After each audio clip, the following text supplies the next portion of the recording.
Oh, sorry. This is normally time of the day where I relax and read some material. So, Nate here. This is video part 3. So I had 2 videos in the past. My first one discussing, what I've been doing for the past 7 years.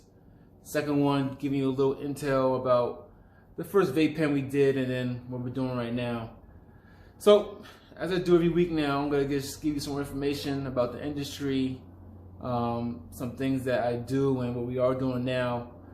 But I want to break down today is the hydrocarbon process. So, hydrocarbon process is basically where you extract material, turn it to a concentrate. Now, you do that by using a closed loop system, which is a regular machinery that's used in the industry to make concentrates. So we'll discuss that. I'll break it down to you and give you a quick background of the closed loop system. So the closed loop system for extraction, what is that? Well, you know what? I just remembered. So we work a lot, and sometimes I can't always be at the lab. So my guys, we come to my house, and you know what I did? I'm gonna show you. Matter of fact, I'm gonna show you right now. This is probably the best way to know about the system. Come on. So I was thinking, what's the best way to get work done when I'm not at the lab? So I was like, yo, you know what? I'm gonna build a extraction lab in my bathroom. That's right there. My guy Ryan's in there right now doing some work. So we'll knock on the door, talk to him, he'll tell you about hydrocarbon extraction. Very convenient.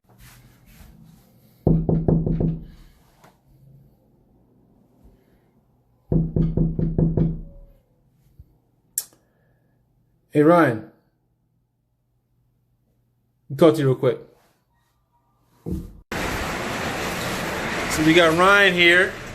What's going on, my man? Not much, man. How are you? Good, good. So quick question. I want to tell the guys a little bit about the closed loop system. Okay, so what we're working with right here is a passive closed loop system, and what I mean by passive is there's no vacuums or hasklers or pumps pushing your butane through the system. Everything's run passively through nitrogen. Nitrogen's an inert gas, so you can push it through your system and it won't affect anything. Helps drive your butane through the whole system. So when you start, there's going to be a column with all of your material in it. We do all of our stuff cryo, which is why there's all this dry ice. Drop it down to like -40, if not -50. From there, you're going to hook everything up. That's what this hose is for. It's going to drive your butane into the material column. From your material column, you're going to let it soak for a couple of minutes, let it extract everything it needs to extract, cannabinoids, terpenes. Doing it this cold, we do it for this reason because we don't have an inline de-wax system. So by doing it at cryo temperatures, we essentially eliminate the fats and lipids from coming through by changing the polarity of the temperature of the gas. From there, you're going to let it soak, chill, leaving all the fats and lipids behind. You have filters in place to catch any debris that might be coming through. Usually there's nothing. This is your solvent vessel. Backing it down right now because that helps with the extraction process. And what this is going to do is it's going to collect all of your extracted butane, and from here you're going to separate the system. It's detach the column, pull this out separately, and then start the recovery process. And what the recovery process does is through a mixture of heat on this end and cold on that end, I can evaporate the butane and then recondense it in the solvent vessel. And that's the process in a nutshell.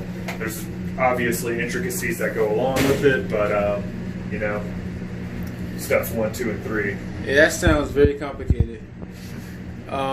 So dumb it down. It makes what kind of concentrations does it make? Just shatter, wax, butter, and that's it from this machine? So from this machine, you can do a variety of things. Everything from the most basic extraction, which would be decarb, just pulling stuff out to make like distillate and stuff, to really intricate extracts like you see in crystals or like batter. You can do CRC with this tech as well. So this is kind of a one-stop shop for extractions in terms of anything that involves butane or propane or hydrocarbon gases. You cannot do alcohol or other solvents with this type of machine. It just doesn't work as well. And so from that, you can, like you were saying, you can make wax, crumble, shatter, honeycomb stuff. You can make dry batter, wet batter, and you can do any type of material as well, from like really old dry trim to super primo fresh frozen. So it's kind of lets you do anything and everything without it being too complicated, in the sense that you need to adjust parameters to get what you need. It's usually allows you to do everything you want as it is. And as you can tell, Ryan is pretty much our head extractor. As you can tell, one of the best in the business, highly educated, because even I don't even know this process.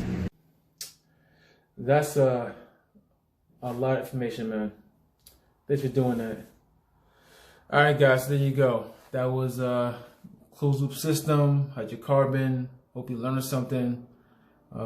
Here's part 3 of the other video about Voda, and thanks for watching. So sliding over, going into your concentrates, and I was able to see a little of them, like I said the other day at Bend and Blaze. But let's talk about ice sauce, and I think we got some products here. But tell me a little bit about that. So ice sauce, the goal kind of with that, I think, was really trying to find something. A solvent lets you have your shelf life is really touchy with temperatures, with time, kind of a lot of things go into it. So the day you can buy something and within 2-3 hours it looks completely different. Really? Okay. So like with this I was trying to get something to where the moment it leaves and the moment you finish the last dab, it has kind of looked the same. Essentially we take the terpene and the cannabinoids, kind of separate them. Once they're separated, and we can put them back together. Now they won't like interact as much, I guess you could say, as if they're just kind of sitting there by themselves together. Cool. So it kind of just helps the shelf life, and it looks like regular BHO kind of thing. So it was a cool thing to bring to market because everybody thought it was kind of BHO at first. Yeah. Word. Yeah, it was one of our innovating products, and the first one we kind of came out with. As you know, there's the other companies that have rosin, so people kind of used to that normal rosin. So for us, having rosin be our first, I guess, our first product wouldn't have been really enticing. It'd be okay, we've seen it before. So when he created the ice sauce, it was something innovating and new. That was like, wow, this is nothing that has been seen before. So we kind of like, that was our almost like entry into the industry, saying, okay, we have something unique and new, it's not being done. And ice sauce was a name that we kind of thought we really used for the industry. And that kind of like launched us to say, okay, we're different from everybody else. And then that helps us to expand other SKUs in in the Voda brand. Cool. So ice sauce was that at first? That was the first one we came out with. Yeah. Okay. Cool. So then, coming from that, how did you cross over and create THCA and then the other rosin as well? So THCA is essentially what is left over after our pens. Once we take out the higher terpene part, we're left with all that cannabinoid. So THCA is pretty much a test. I don't think we've had a test that's been under like 95%. So it's usually really high up there. It's really dry, really hard, like rock hard. So it's pretty much the most, it's like the strongest solventless concentrate, I guess you can kind of get, as far as the cannabinoid contact goes.